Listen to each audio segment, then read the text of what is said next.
on a thin ring of radius r, charge q is uniformly distributed.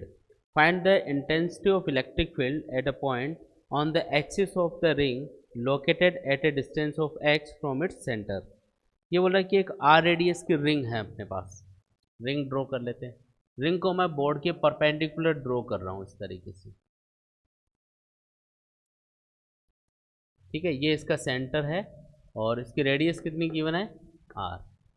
इसके centre से कुछ x distance के ऊपर ये कोई पॉइंट है पी। यहाँ पे आपको इलेक्ट्रिक फील्ड कैलकुलेट करके बताना है। ये डिस्टेंस है एक्स, ये जो रिंग है इसके ऊपर टोटल चार्ज है क्यू, ठीक है। अब मान लेते हैं कि इसके ऊपर यहाँ पे एक छोटा सा एलिमेंट है, रिंग के ऊपर हमने एक लेंथ का छोटा सा एलिमेंट डी एल कंसिडर कर लिया यहाँ पे, और इस डी एल एलिमेंट पे जो चार्ज होगा वो कितना होगा, डी। जैसे यहाँ पे हमने एक एलिमेंट लिया वैसे इसके डायमेट्रिकली अपोजिट यहाँ पे भी हमने एक छोटा सा एलिमेंट कंसिडर कर लिया डी एल लेंथ का, और उस पर भी चार्ज कितना होगा, डी क्यू। सेम लेंथ का कंसिडर किया है तो चार्ज क्या होगा, बराबर ही होगा। यूनिफॉर्मली डिस्ट्रीब्यूटेड है इसके ऊपर चार्ज। अब ये जो छोटा सा एलिमेंट है डी एल जिसपे पॉजिटिव चार्ज है, हम इसकी वजह से इस पॉइंट पे इलेक्ट्रिक फील्ड कैलकुलेट करेंगे। तो इसके लिए इसकी इस पॉइंट से डिस्टेंस पता होनी चाहिए। ये डिस्टेंस आ रहा है, ये एक्स है, तो ये कितना होगा, under root of x square plus are square. और उसी तरीके से हम इस एलिमेंट की वजह से यहाँ पे इलेक्ट्रिक फील्ड कैलकुलेट करेंगे, तो हमें ये डिस्टेंस पता होनी चाहिए। तो ये आर है, ये एक्स है, तो ये वापस क्या हो गया, X square plus are square under root. समझ में आया। अब ये जो छोटा सा एलिमेंट है जिसकी लेंथ है डी एल, जिसपे चार्ज है डी क्यू, इस डी क्यू चार्ज की वजह से यहाँ पे जो इलेक्ट्रिक फील्ड है वो कितना होगा। तो आपको डिस्टेंस पता है, आपको चार्ज का मैग्नीट्यूड भी पता है डी क्यू, तो इलेक्ट्रिक फील्ड कितना होगा, तो मैं उसको डी ई लिख देता हूँ, ठीक है। ये होगा के, फॉर्मूला क्या है, K Q by R square. Q की जगह क्या लेना है, डी क्यू, और आर यानी डिस्टेंस की जगह क्या लेना है, X square plus are square. Under root हट जाएगा, स्क्वायर करेंगे तो ये अपने पास में क्या आ गया, एक स्मॉल एलिमेंट डी एल की वजह से इलेक्ट्रिक फील्ड आ गया। डायरेक्शन क्या होगी इलेक्ट्रिक फील्ड की, तो पॉजिटिव चार्ज है तो आउटवर्ड, यानी कि ये इलेक्ट्रिक फील्ड की डायरेक्शन होगी डी ई की। आया समझ में। अब इसी तरीके से इस पॉइंट के ऊपर हमको इस एलिमेंट की वजह से इलेक्ट्रिक फील्ड फाइंड करना है। क्या करोगे, तो वापस से इस स्मॉल एलिमेंट पे चार्ज है डी क्यू, इसकी वजह से यहाँ पे जो इलेक्ट्रिक फील्ड होगा उसको लिखेंगे k into d q upon distance square. Distance का स्क्वायर करोगे तो ये x square plus are square आएगा, मतलब ये अंडर रूट हट जाएगा। और डायरेक्शन क्या आएगी इलेक्ट्रिक फील्ड की, तो इस पॉजिटिव चार्ज की वजह से यहाँ पे जो इलेक्ट्रिक फील्ड होगा वो आउटवर्ड डायरेक्शन में होगा, इधर। आया समझ में, ठीक है। अब टोटल इलेक्ट्रिक फील्ड कितना होगा, तो सिर्फ इन दो एलिमेंट्स का ऐड करके देखेंगे, फिर ऐसे इनफाइनाइट एलिमेंट्स इस रिंग के ऊपर हो सकते हैं। तो इन दो को अपन पहले ऐड करके देखते हैं कि इनमें से कुछ भी कैंसिल हो रहा है या ये पूरा पोर्शन ऐड हो रहा है। तो मान लेते हैं कि ये वाला एंगल है थीटा, ये एंगल थीटा है, तो ये वाला एंगल भी कितना होगा, थीटा के इक्वल होगा।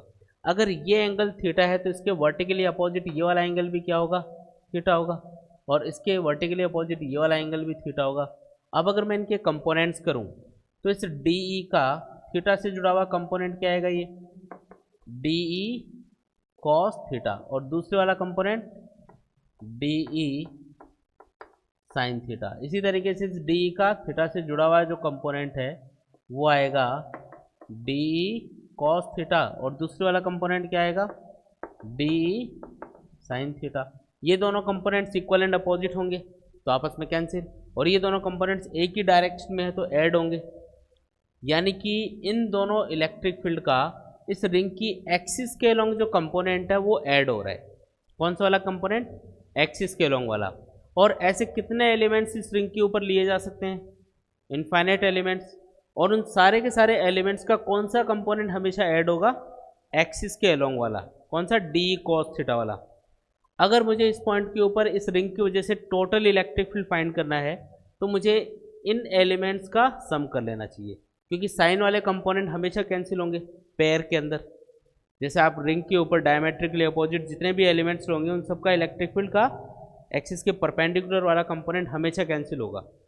ऐसे दो दो एलिमेंट्स पूरी रिंग के ऊपर अपन ले सकते हैं तो सब कैंसिल। इसलिए हम करेंगे टोटल इलेक्ट्रिक फील्ड के लिए डी ई कॉस थीटा का इंटीग्रेशन। समझ में आया? हमने ये जो इंटीग्रेशन है डी कॉस थीटा का किया है, डी का नहीं किया, क्योंकि साइन वाला कंपोनेंट होगा ही नहीं, हमेशा कैंसिल होगा। तो आंसर क्या आएगा? तो इसका ये होगा k into d q divided by x square plus are square into cos theta. जो जो चीज़ें कॉन्स्टेंट्स हैं इंटीग्रेशन से बाहर लिखेंगे।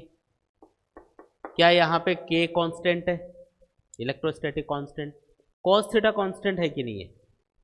एक चीज़ सोच के बताओ कि इस रिंग के ऊपर मैं कहीं भी एलिमेंट ले लूँ, उसका इस पॉइंट से ये जो एंगल बनेगा ये हमेशा क्या बनेगा? थीटा ही बनेगा। ये ऐसे रिंग है ना, इसकी एक्सिस के ऊपर ये पॉइंट है, तो ये वाला एंगल अगर थीटा है तो नीचे भी एंगल थीटा ही बनेगा। अगर मैं इधर से ऐसे मिलाऊंगा इसको तो भी ये एंगल थीटा बनेगा, इधर से मिलाऊंगा तो भी। मतलब पूरी रिंग के ऊपर कहीं से भी एक धागा बांध के इस पॉइंट से मिला दो और उसकी एक्सिस से एंगल चेक करो, चारों तरफ कहीं भी चेक कर लो, हर बार एंगल थीटा ही बनेगा। ये होगा कि नहीं होगा? है ना। तो कोस थीटा भी यहाँ पे क्या है? कांस्टेंट है। क्या एक्स और आर भी कांस्टेंट है? एक्स क्या है? ये वाली डिस्टेंस है, आर ये वाली डिस्टेंस है, ये भी कांस्टेंट है। भाई पॉइंट तो फिक्स है ना रिंग एक्सिस के ऊपर एक्स डिस्टेंस पे, तो ये डिस्टेंस भी क्या हो गई? कांस्टेंट। तो इंटीग्रेशन किसका करना है? सिर्फ डी क्यू का।